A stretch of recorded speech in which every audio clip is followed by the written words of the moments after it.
Hi guys, Lindsay here with Storybook Family Farm. In this video, I'm going to show you tools that are the most important to create a successful gardener. This is part 4 in my How to Start a Garden series. So if you haven't checked out the first 3 videos, I highly recommend doing that because everything is kind of building on each other. So first off, the absolute most important tool that I can recommend you getting for your garden is a standard shovel. Okay, that is something that you will use far more than you ever think you will need. I kind of assumed when I first started gardening that I would very rarely use a full-size shovel, and I have since realized that that is something I use for so many different things, like digging compost, starting the garden beds, just turning the soil over, or if a weed is really bad, just chopping it to bits and pieces with a shovel or trying to dig it out. So there's many uses for a full-size shovel. It's also garage sale season where I live at, so all of these tools are something that you can easily pick up at a garage sale for dirt cheap. So always look for used tools, saves a lot of money. The next most important tool, in my opinion, is the garden rake. I use this for things like pulling sod out of our garden when it's first tilled, because there's always, when you first till sod in and start a new garden, there's always bits and pieces of sod that are left in the garden that need to be removed. It's also great for if you are going to start bean seeds in a block sort of formation, which is how I plant all of my bean seeds. You just take the rake and you can basically just scrape it over top of the soil, and it will create a nice smoothness to the soil. It's also very useful if you're going to hill potatoes and do a bunch of different stuff like that. The third most important, I was not sure if I wanted to have this be the second or the third because they're both important, but I suppose you could deal without this one. This is a small garden trowel. I call it a little shovel. Tracy corrects me all the time to tell me that it's not a shovel, it is a trowel. So, proper terminology, it's a trowel. Lindsay terminology, it's a little tiny shovel. But anyways, that is something that I use probably the most often in the garden, especially during planting time. So if you have a tomato plant or a pepper plant that you are going to be planting, you would use this little trowel to basically stab into the dirt, twist it around like this in a circle to basically create a small hole and wrap up the soil so that way it's nice and aerated. So you can stick your little, you can just plug your little seedling pod thingy majiggy in there. Technical terms, not my thing, clearly. And then the final most important tool for the garden is the typical standard garden hoe. This one actually has one of those like fiberglass handles, which is really, really nice. I'd wanted one for a long time and it got gifted to me, so it was quite lovely. I like the fiberglass handled stuff because as the finish wears off of them, you're less likely to get any splinters or anything of the sort, like you are with the wooden ones. So with a hoe, what that is great for is to basically create rows and to mark rows, and then also if you have weeds that are at a far distance, you can use the hoe to basically cut into the soil and then scoop the weed out.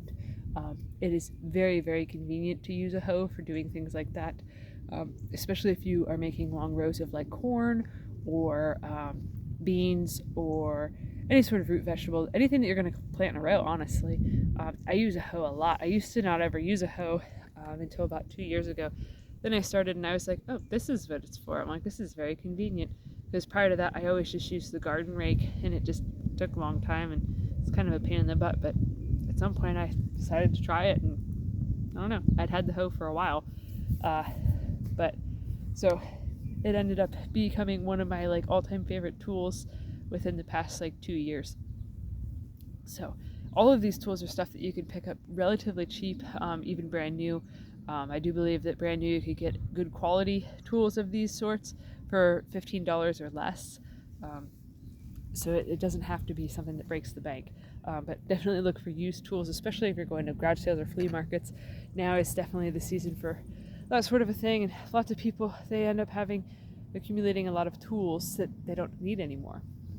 And then the other thing that I think is absolutely crucial for becoming a successful gardener, I gotta get out of the sun, clearly I'm very, very, very pasty, and the sun is like burning me already, even though it's only been a few minutes that I've been in the direct sun. That's one of my biggest struggles as a gardener, is the sunlight. I've been called many names for how palely complected I am. Glow stick, light bulb, moon, all sorts of fun stuff, you know.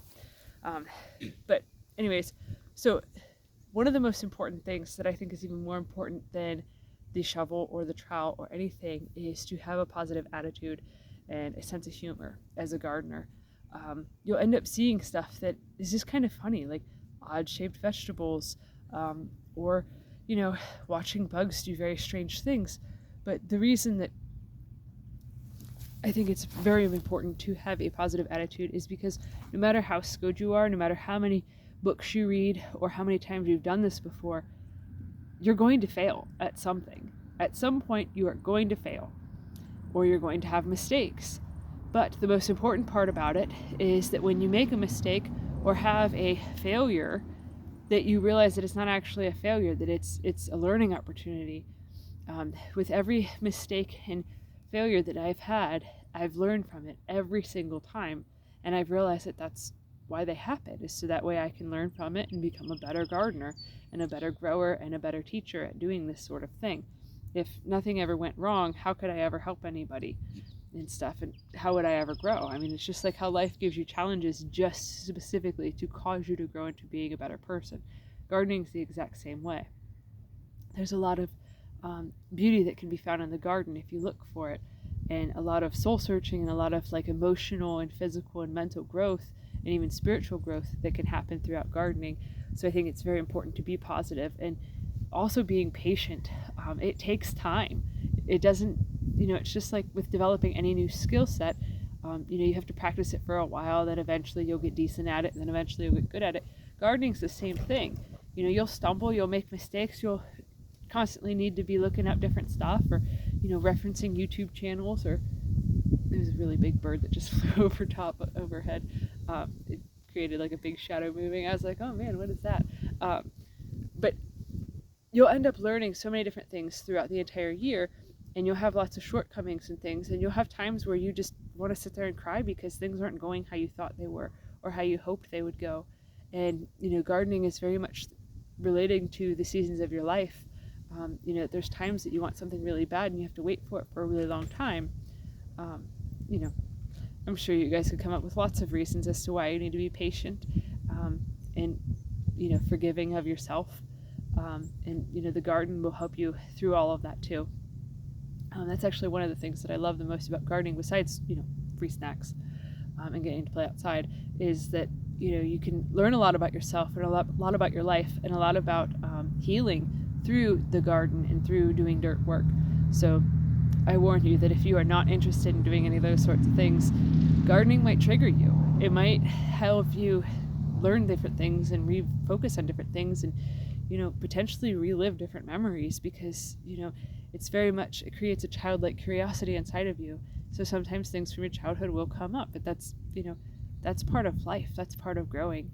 So if you guys are interested in learning more about some of the different things that I've learned and processed through a spiritual connection with the garden and stuff, let me know in the comments, and I can do a special video touching more on that, because I could go on and on and on about the things that I've learned and the ways that my heart has been touched through plants and things of that nature. But I know that this is not everybody's cup of tea of things to learn about. So so if you have any questions about different tools or other sort of tools that might not seem as important but you might be curious about, let me know in the comments section below.